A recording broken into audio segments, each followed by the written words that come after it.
Assalamualaikum. Today I am going to discuss about Kuliet. Kuliet contains clomiphene citrate. Dream comes true.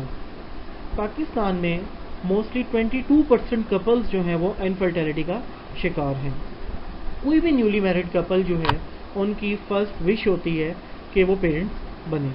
तो कुलेट का क्या role है for infertility वो मैं आपको बताता हूँ. इनफर्टिलिटी टू टाइप्स की है, मेल इनफर्टिलिटी और फीमेल इनफर्टिलिटी. मेल इनफर्टिलिटी में ये होता है कि स्पर्म पैरामीटर्स कम हो जाते हैं due to low level of testosterone hormone.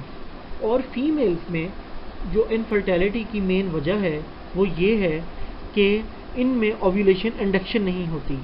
Ovulation induction हम इस चीज़ को कहते हैं फीमेल्स में एग की प्रोडक्शन का होना. अगर फीमेल में एग की प्रोडक्शन नहीं होगी तो ओव्यूलेशन इंडक्शन नहीं होगी. अगर ओव्यूलेशन इंडक्शन होती है तो फीमेल जो है वो इनफर्टिलिटी का शिकार नहीं होती. अब हम डिस्कस करते हैं कैसे फीमेल्स के अंदर एग की प्रोडक्शन नहीं होती. पाकिस्तान में मोस्टली ख़वातीन पॉलीसिस्टिक ओवरी सिंड्रोम का शिकार हैं जिसको हम PCOS भी कहते हैं. इसमें यह होता है कि हार्मोनल डिस्टर्बेंसेस आ जाती हैं फीमेल्स की बॉडी में. जब हार्मोनल डिस्टर्बेंसेस आती हैं उसके नतीजे में क्या होता है, हार्मोन्स का जो लेवल होता है वो डिस्टर्ब हो जाता है. एक हार्मोन जिसको हम एस्ट्रोजन हार्मोन कहते हैं ये फीमेल में एग की प्रोडक्शन में अहम किरदार अदा करता है. अगर फीमेल्स में एस्ट्रोजन हार्मोन का लेवल ज़्यादा हो जाएगा तो हाइपोथैलेमस और पिट्यूटरी ग्लैंड को जो कि हमारे ब्रेन में मौजूद होते हैं एक नेगेटिव फीडबैक जाएगा. उस नेगेटिव फीडबैक के नतीजे में लो गोनेडोट्रोफिन रिलीजिंग हार्मोन रिलीज होंगे और लो फॉलिकल स्टिमुलेटिंग हार्मोन रिलीज होंगे.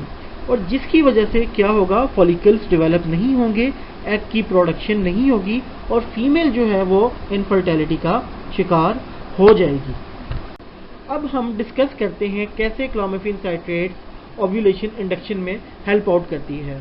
तो क्लोमिफेन साइट्रेट जो है वो एस्ट्रोजन रिसेप्टर के साथ जाके बाइंड कर लेती है जिसके नतीजे में नेगेटिव फीडबैक हाइपोथैलेमस और पिट्यूटरी ग्लैंड को जो मिल रहा था वो ब्रेक हो जाता है और उसकी ब्रेकेज के नतीजे में इंक्रीज अमाउंट में गोनेडोट्रोफिन रिलीजिंग हार्मोन रिलीज होते हैं और फॉलिकल स्टिमुलेटिंग हार्मोन रिलीज होते हैं और फॉलिकल्स डेवलप होते हैं और एग की प्रोडक्शन होती है, ओव्यूलेशन इंडक्शन हो जाती है. अब हम डिस्कस करते हैं कि क्लोमिफेन साइट्रेट्स को किन इंडिकेशन में दे सकते हैं, हमारी कुलेट किन इंडिकेशन में दी जा सकती है.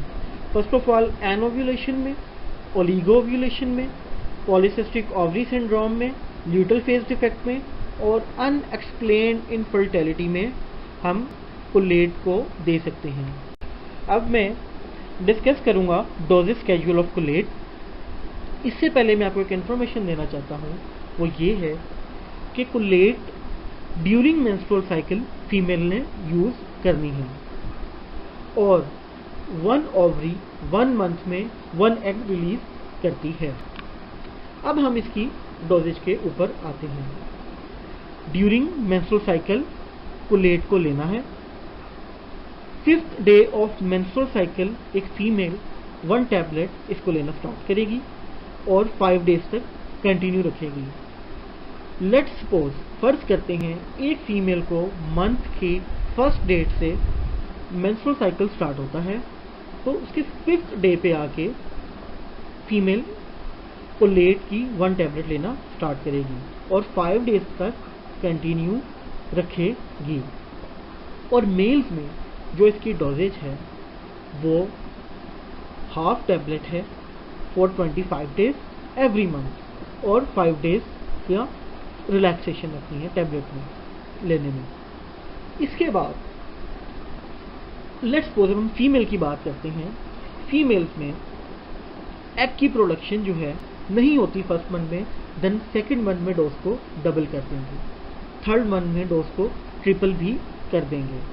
और लेट्स सपोज ओव्यूलेशन इंडक्शन तो हो जाती है मगर प्रेगनेंसी नहीं होती, देन 6 मंथ तक हम इसको कंटिन्यू रख सकते हैं. 6 मंथ के बाद हम इसको इस ट्रीटमेंट को रोक देंगे, क्योंकि आफ्टर 6 मंथ फीमेल की बॉडी में रेजिस्टेंस डेवलप हो जाएगी। और मेल्स में मैं दोबारा रिपीट कर देता हूँ, जो इसकी डोजेज है वो हाफ टैबलेट है फॉर 25 डेज, फिर 5 डेज का रेस्ट है। और मेल्स में ये टेस्टोस्टेरोन हार्मोन्स को बढ़ाती है, जिसके नतीजे में स्पर्म पैरामीटर्स भी ज़्यादा हो जाती हैं और मेल्स भी जो है वो इनफर्टिलिटी का जो शिकार होते हैं उनकी ये प्रॉब्लम्स भी कवर हो जाती है। और इसका जो टाइम पीरियड है मेल्स में वो 6 to 9 मंथ है। अब हम डिस्कस करते हैं कोलेट के एडवांटेजेस को। तो बेटर प्रेगनेंसी आउटकम्स हैं, हायर लाइफ बर्थ्स है इन पीसीओएस पेशेंट, और क्लोमिफेन साइट्रेट का जो बेनिफिट है ये इतना एक्सपेंसिव ट्रीटमेंट नहीं है as compare to gonadotropin therapy, और आईवीएफ ट्रीटमेंट्स जो हैं वो बहुत महंगे होते हैं और हर पेशेंट भी अफोर्ड नहीं कर सकता।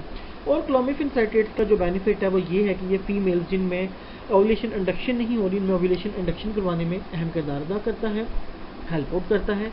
इसके साथ साथ एन ओव्यूलेशन के जो पेशेंट्स होते हैं उसमें उनके इंट्रा यूट्राइन इंसेमिनेशन ट्रीटमेंट्स जो होते हैं उसके साथ भी क्लोमिफेन साइट्रेट को दिया जा सकता है। और इसका जो बेनिफिट है वो ये है कि ये मोस्ट इकोनॉमिकल प्राइस में मौजूद है, 12 रुपीज़ पर टैबलेट।